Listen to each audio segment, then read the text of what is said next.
now we're going to move on to the next step, and in introducing our next speaker, who's giving a speech for 8 minutes from the specialty speeches to Uplift the Spirit, Mr. William Porterfield, with his speech entitled The Next Step. Ladies and gentlemen, please welcome.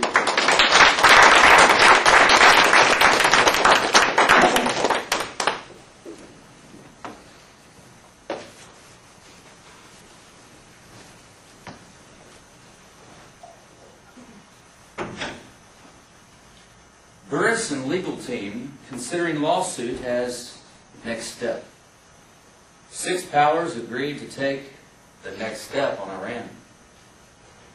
Priceline must take the next step. How to take the next step in your long-distance relationship. Guitar hero competitions take, you guessed it, the next step. Mr. Toastmaster, fellow Toastmasters, and guests. What is this next step and where can we find one? Seriously, the next step. We hear that almost every single day, but why is it so important for Hi-Noon Toastmasters? And how exactly do we take it? I recently read an article that really helped clarify, in my mind, the importance of taking that next step. A young man in Canada was tired of getting laid off from his technology-driven job, so he decided to learn a new skill. It was a programming language that was being used to develop websites. So he decided, in order to do this, he would take 3 weeks and build the most complicated website he could think of. It just happened to be a dating website, and he developed plentyoffish.com. In 2003, when he started, he had 40 users. By the end of the year, 10,000 users. In 2008, 10 million users, with 1.6 billion web page views every month. In 2003, he made $5 in a single month on that website. In 2008, he paid himself $13,650 a day. Just over $5 million a year. What was the difference?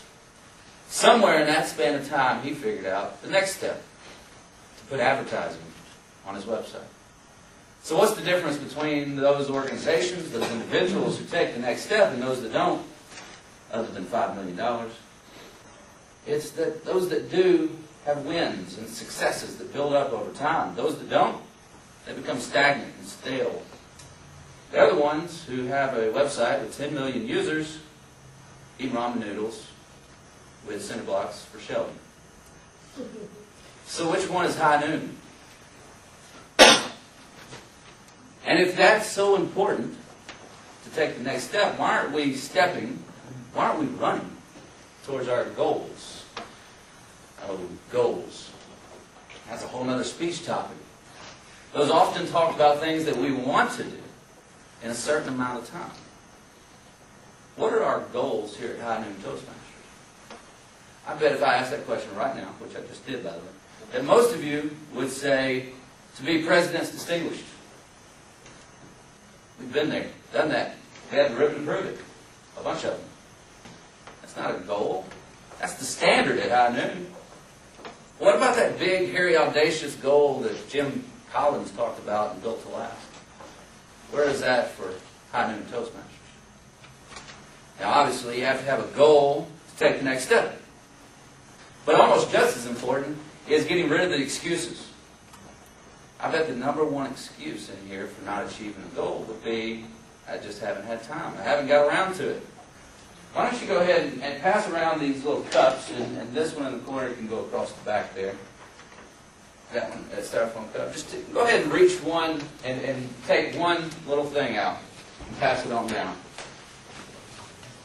And what you'll find there as it comes around is one, and they are not coming out. Stuck?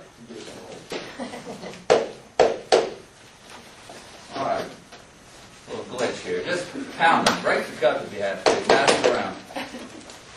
What you'll see is one, what I call a TUIT. And I've just given you one. So the next time you use the excuse, you haven't had time to get around to it, you'll know that that's a lie because I just gave you one round to it. Okay? That's the next step. So now that we all have a round to it, We will get them eventually. What do we do with them? Where do we apply them? The vision of Hi-Noon Toastmasters for me reminds me of the vision for the church I go to. We bring them in, we build them up, and we send them out. Great Commission. At Hi-Noon, I think we do a great job, unparalleled job, in my opinion, of building them up. There is no doubt anyone that joins this club will be a better speaker when they leave than when they came in. No doubt. But are we bringing in as many as we'd like? And are we sending them out and starting new clubs or impacting the community the way we want to? Visualize with me for just a moment the Hi-Noon in the future. We've had to purchase more chairs and come up with a new configuration for the room because we have so many members. Many Fridays, so many people show up that we have to have another meeting in the room beside us here. Our website is a database of speeches from every level and every topic for people around the world to view. Our website blog is the foremost resource on public speaking techniques and skills. Toastmasters International is full of Hi-Noon officers. Every single Toastmasters magazine and every single Arkansas Democrat Gazette had an article submitted to it from a Hi-Noon Toastmasters. In the middle of every single week, on a Wednesday, we've started having speaking slams, where members who want to move through their manuals come and meet in this room and do nothing but speeches so they can move on and get their competent communicator work and become a distinguished Toastmaster. We've had to split our club twice because we were growing so big. Now we meet on Monday, Wednesday, and Friday, 3 different clubs. We've just had our first world champion of public speaking from Hi-Noon. John Jacob announces he's donating his life fortune to Hi-Noon Toastmasters. We're going to buy some land and build our own facility. Now, all of these are possibilities. Not just possibilities, but the things that can happen if we take just that next step. Not in 10 years, not in 5 years, but right now if we do it. Hi-Noon has a tradition, and we should be proud of our past achievements. But at the same time, looking into the future with optimism, because we know if each of us take the next step, we'll achieve it. One of my favorite quotes is by the IBM founder, Thomas Watson. He said, if you want to achieve excellence, you can do it right now. He said, as of this second, do nothing less than excellent work. So what are you doing today? What are you doing next week, next year to make Hi-Noon Toastmasters the best it can be and achieve that vision?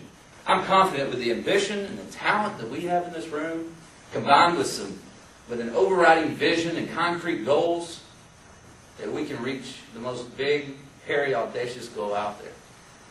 So how many of you are with me? Are you with me? Yeah. Anybody with me? Yeah. Let's take the next step, honey.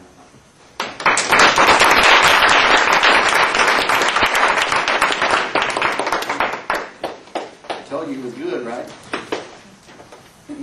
Well,